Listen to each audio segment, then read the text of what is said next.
여러분, 중대재해법 이제 시행한 지가 한 달 조금 돼 가나요? 그러다 보니까 말입니다. 이게 산업 현장에서는요, 벌벌 떠는 공포로 변했습니다. 공포로. 왜 공포로 변했느냐? 여러분 이거 한번 보세요. 2022년이에요. 산업재해 사망자 수가 29명입니다. 29명이에요. 이게 중대재해법 실행 전과 중대재해법 실행 후가 이게 달라진 게 하나도 없다는 뜻이에요. 보시는 것처럼 오히려 늘었습니다. 2021년에는요. 산업재해가 18건에 18명이었습니다. 근데 2022년 올해입니다. 중대재해법이 시행되고 나서예요. 시행되고 나서는 24건에 29명입니다. 오히려 더 많아졌습니다. 이 중대재해법은요. 기업에서 말입니다. 회사 일을 하다가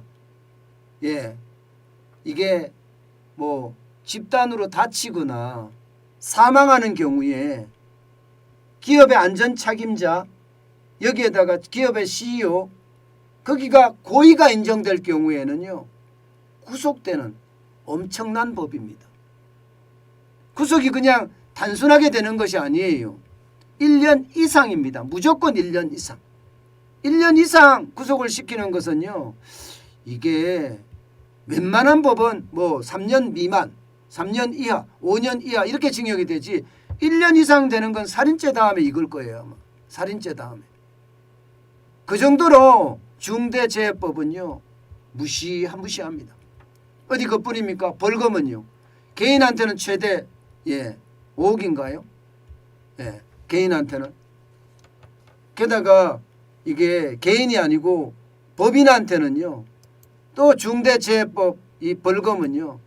개인한테보다가 훨씬 더 큽니다. 거의 말입니다. 개인의 어떤 벌금의 2배입니다. 2배. 2배. 2배가 되니까 이게 뭐 버틸 수가 있느냐 뭐 이런 이야기까지 할 정도예요. 2배가 되면 여러분 못 버틸 수도 있습니다. 못 버틸 수도. 어느 정도냐? 아마 거의 50억 원 법인한테. 개인한테는 10억 원이네요. 10억 원. 법인한테는 50억 원이고요. 그럼 중소기업 같은 경우는요. 사망사고가 일어난다 이러면 이게 버티지를 못해요. 지금 보시다시피 1년 이상 징역 또는 10억 원 이하 벌금이고요. 법인과 기관에게는 50억 원 이하 벌금 부과해요. 게다가 노동자가 다치거나 질병에 걸릴 경우에도 7년 이하의 징역 또는 1억 원 이하의 벌금까지 하게 되고요. 1월 27일부터 시행이 됐잖아요. 그런데 여기 여러분 이렇게 되면 이게 난리도 아니겠죠. 자, 당장 한번 보시자고요. 중대재해법의 1호 이러면 삼표산업입니다. 삼표산업이 경주도 양주 채석장에서 붕괴 사고가 일어났는데 이 당시에 3명이 숨졌습니다. 그리고 나니까요. 이게 벌떼 수사라는 게 진짜 장난 아닙니다. 고용노동부 수사 들어오죠.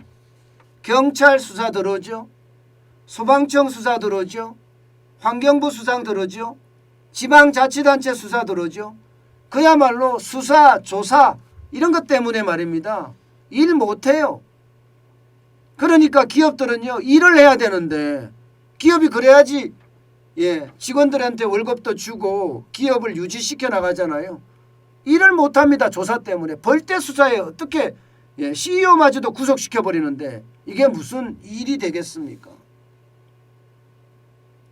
그런데 말입니다. 여러분도 알다시피 이게 너무나 많은 건수가 지금 일어나고 있잖아요. 삼표산업은 지금 조사가 어느 정도까지 갔나 하면요. 뭐 표현대로 그대로 하면요. 군사작전을 방불케 할 정도로 대규모 수사가 들어왔다. 이렇게 이야기하고 있고요. 현재까지 말입니다. 현장 소장을 산업안전보건법 위반 혐의로 입건해서 수사에 착수를 했고요. 30명 정도 투입을 해서 양주 현장 사무소부터 시작해서 협력업체 사무실 압수수색을 진행을 했습니다.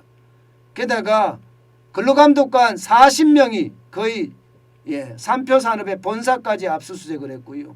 심지어는 업무상 과실치사 혐의는 별도로 수사를 또 하고 있습니다. 경찰이 말입니다. 이렇게 되면 기업이 기업을 할 수 있을까요? 기업이 기업하기가 굉장히 힘들다는 거예요.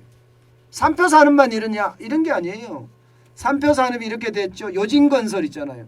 신축 공사장에서 성강기 추락해갖고 사람이 죽었죠. 여기도 지금 난리고요. 여천 NCC 여수공장 폭발사고도 마찬가지고요. 두성산업의 창원공장 독성물질 중독 사건 여기도 지금 마찬가지입니다.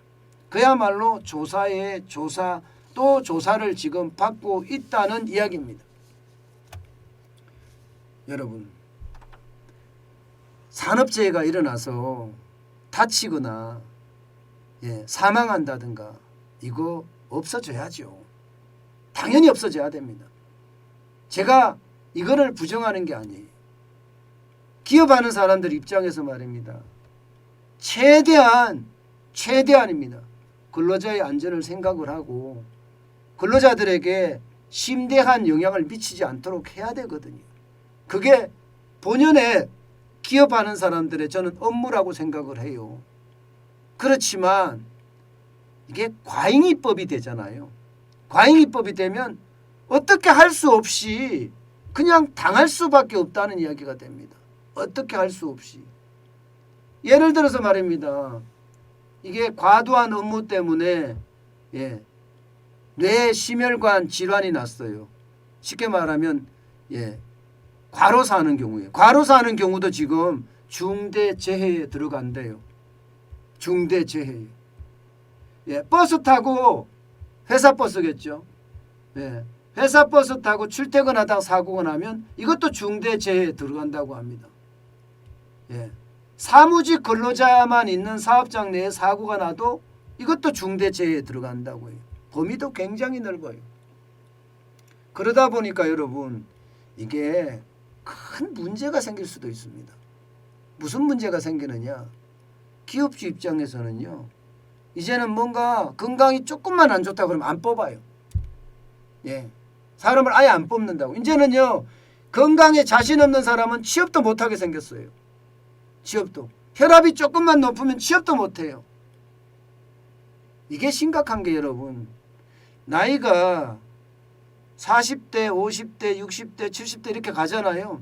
이렇게 가면 제 주변에도 보면 혈압 나쁜 친구들이 굉장히 많거든요. 이런 친구들 일 못한다는 이야기가 돼요. 그래서 저는 이게 너무 강력한 처벌보다는 벌떼수사란 말을 왜 하겠습니까? 기업에서. 그러다가 과잉수사까지 이렇게까지 일어난다는 것은 결국 말입니다. 기업 본연의 활동을 하지 못하게 막는 거다. 결국은 기업들이 일자리를 만들어내야 되는데 일자리를 만들어내지 못하고 최악으로 갈 수 있다. 이런 얘기가 되는 겁니다. 좋은 제도도요. 취지가 좋다고 해서 현장에서 그게 그 효과를 그대로 발휘하는 것은 아니에요. 과잉으로 처벌하는 것보다가요. 그런 사고가 나지 않게 미연에 방지하는 것. 이게 저는 더 중요하다고 생각해요. 정부의 정책이라는 게 그런 거잖아요. 일반적으로 말입니다. 네거티브 시스템은요. 지금처럼 과잉 처벌하는 게 네거티브 시스템인데 이것은요. 불만을 더 불러옵니다. 그거보다는 파지티브 시스템이라고 해서 어떤 긍정적인 거, 예방을 미리 예방하는 그런 어떤 정책으로 간다면 오히려 국민들에게 더 환영받지 않을까요? 예방준칙을 제대로 준수 안 해도요. 거기에 대해서는 엄격하게 처벌을 하면 되는 거거든요. 그런데 결과 중심으로 그렇게 처벌을 해버리면 그만큼 말입니다. 그만큼 국민들은 더 불안해지고요. 특히 기업은요. 고용 잘 안 합니다. 저는 그게 더 큰 문제가 될 거라고 생각을 합니다. 제가 이런 얘기를 하니까 많은 사람들이 그래요. 댓글을 남기게. 야, 너는 그러면 회사 일하다가 죽어도 괜찮다는 뜻이냐? 참 그런 걸 보면요. 이게 전체를 보고 이해를 해야지. 꼭 말입니다. 숲을 보고 그 안에 나무 하나 보고 너 나무는 왜 죽였어? 이렇게 하는 것과 마찬가지입니다. 물론 제가 말하는 것은 숲을 전체도 가꾸고 나무도 가꿔야 된다는 게 제 주의예요. 사망사고 안 일어나야 돼요. 일어나서는 안 됩니다. 그러려고 그러면 미리미리 사전에 예방할 수 있는 정책, 사전에 예방할 수 있는 교육, 사전에 예방할 수 있는 어떤 혜택 이런 게 더 중요하다. 저는 그렇게 말씀드리고 싶은 겁니다. 제발이지 이 전체를 보고 저를 꾸짖어 주시고 이 단편적으로 보고 욕설 좀 그만 올렸으면 좋겠습니다.